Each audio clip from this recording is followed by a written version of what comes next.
हिक महीने में 14 घरनि जी पक। जी हाँ, हिक महीने में 14 घरनि जी पक रिश्तो.com जे पारां। जे तव्हांखे बि पंहिंजे ॿारनि जे लाइ मैचिंग घर खपनि त अॼु ई कॉन्टेक्ट कयो रिश्तो.com। सिंधियुनि जो सिंधियुनि सां ऑनलाइन सिंधी मैट्रिमोनी। नमस्कार, मैं राजेश दलवानी। आप देख रहे हैं उल्लास लाइन बुलेटिन। शहर की ताज़ा खबरें देखने के लिए हमारे न्यूज़ चैनल को जरूर सब्सक्राइब करें। उल्लासनगर शहर में शनिवार को राष्ट्रवादी कांग्रेस पार्टी की तरफ से कार्यकर्ताओं के साथ संवाद कार्यक्रम आयोजित किया गया था। राष्ट्रवादी कांग्रेस पार्टी के दो बड़े नेता जो महाविकास अघाड़ी सरकार के जलसंपदा मंत्री जयंत पाटिल जी और गृह निर्माण मंत्री जितेंद्र अहवार जी उल्लासनगर शहर में इस कार्यक्रम में पहुंचे थे। भारतीय जनता पार्टी के नेता व नगर सेवक प्रदीप रामचंदानी की तरफ से अब बड़ा हमला किया गया है, जहां रामचंदानी का कहना है कि महाविकास अघाड़ी सरकार असंवेदनशील है। महाविकास अघाड़ी सरकार के दो मंत्री शहर में पहुंचते हैं और शनिवार के दिन ही उल्लासनगर कैंप 5 में पारस पैलेस नामक इमारत का स्लैब गिरा, जिसमें एक युवक की जान चली गई। दो मंत्री शहर में मौजूद थे पर वह घटना स्थल पर नहीं पहुंचे। केवल राजनीति करने का समय है और यह निंदनीय है, जिसका भारतीय जनता पार्टी निषेध करती है। आइए जानते हैं प्रदीप रामचंदानी क्या कह रहे हैं। देखिए, एक दुर्भाग्य है इस शहर का कि इस शहर को लोगों ने अनाथ बना के रख दिया है। वैसे तो गृह निर्माण मंत्री और जल संपदा मंत्री उल्लासनगर में नहीं आते। योगायोग उस दिन उल्लासनगर में ही उनका दौरा था। उन्हें पता पड़ा कि शहर में एक इमारत पारस नाम की उल्लासनगर में गिरी है और उसमें एक युवक की मौत हो गई और 2 लोग घायल हो गए।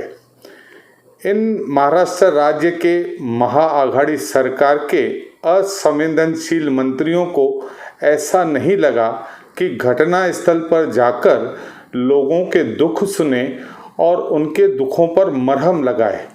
इसीलिए जितना इनका निषेध करना चाहिए महाराष्ट्र के सरकार के मंत्रियों का कि आप गृह निर्माण मंत्री होने के बावजूद भी आपका जो कार्य है आप नहीं आते हो, इससे यह दिखता है कि केवल आप राजनीति भर करते हो। यहाँ पर देखा गया कि एक शक्ति प्रदर्शन चल रहा था एनसीपी के 2 गुटों में। कोई कह रहा था मेरी कमीज तुमसे सफ़ेद है, कोई कह रहा था मेरी कमीज तुमसे सफ़ेद है। इस पूरे झगड़े में हमारे शहर के इमारत में जो लोग हैं उनको ध्यान न देकर केवल राजनीति को ही ज़्यादा प्राथमिकता दी जा रही थी। वैसे भी हमने देखा कि जितेंद्र आव्हाड ने पिछली बार जब हमारे यहाँ पर आए थे और जब इमारत गिरी थी तब उन्होंने कहा था कि महाराष्ट्र सरकार से पैसों की अपेक्षा मत करना। मंत्री महोदय, मैं आपको हाथ जोड़ के बड़े विनम्रता से कहता हूँ, पैसे भले हमें मत दो, लेकिन जब हम इस दुख की घड़ी में हों तो कम से कम हमारे से मिलने आइए। हमें मरहम लगाने के लिए अगर आप उल्लासनगर में उपलब्ध हैं तो नहीं आते हैं तो आप अपनी जवाबदारी जो आपने शपथ ली है कि सभी लोगों के साथ एक जैसा व्यवहार करेंगे, उससे कहीं न कहीं आप दूर जाते दिख रहे हैं। जनता सब देख रही है। ऐसी असंवेदनशील महाबिगाड़ी सरकार का जितना निषेध करना हो उतना कम है। इसके लिए भारतीय जनता पार्टी इन मंत्रियों का निषेध करती है और पुरजोर से निषेध करती है।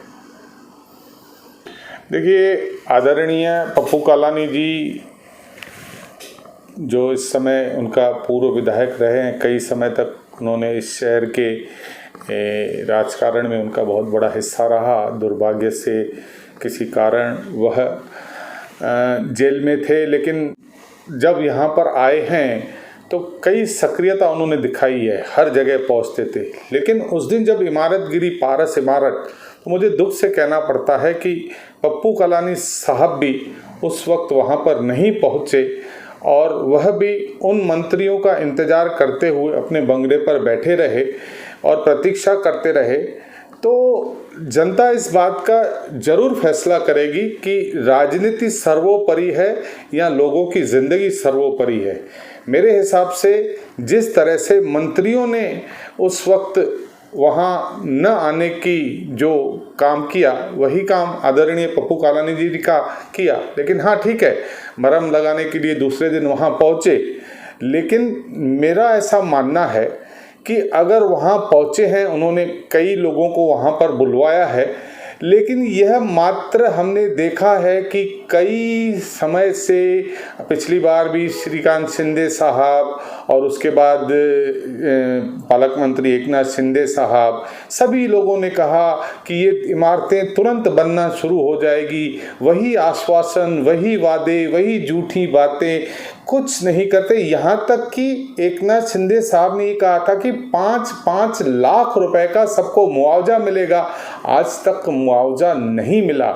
इसीलिए मैं हाथ जोड़कर विनती करता हूँ सभी लोगों से, जो राजकारण न करें, लोगों की भावनाओं से न खेलें और लोगों की जिंदगियों पर राजनीति तो बिल्कुल न करें।